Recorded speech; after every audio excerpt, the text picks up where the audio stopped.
saya ucapkan selamat ulang tahun dan ke-72 Hari TNI. Dalam rangka memperingati HUT TNI ke-72, ribuan prajurit TNI di Sumatera Selatan ikuti upacara bendera yang digelar di Stadion Garuda Sriwijaya.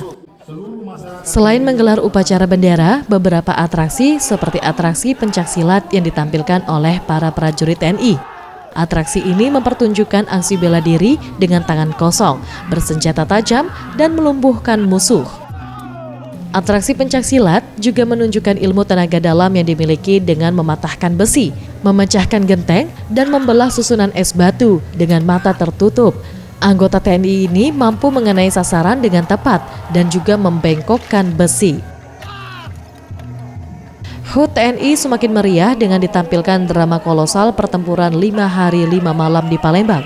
Drama ini menunjukkan kisah perjuangan para prajurit TNI yang berjuang untuk merebut kembali kekuasaan dari tangan penjajah yakni Belanda.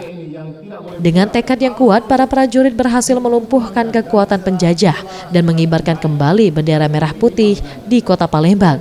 Dalam kisah ini, prajurit yang gugur dalam pertempuran 5 hari 5 malam mendapat penghormatan dengan tanda pahlawan.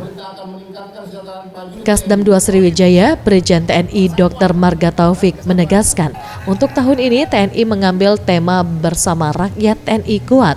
Dengan maksud tanpa dukungan rakyat, TNI tidak akan kuat dan dengan TNI, rakyat semakin kuat. Tema kali ini adalah bersama rakyat TNI kuat. Saya kira itu maknanya sangat mendalam bahwa salah satu center of gravity kita itu adalah dekat dengan rakyat. Di tahun baru ini, tambah lagi setahun, apa sih rencana, harapan, dan juga kedepannya untuk TNI, Pak? Harapan kita ke depan bahwa jati diri TNI itu semakin dikukuhkan. Tim Liputan Sriwijaya TV.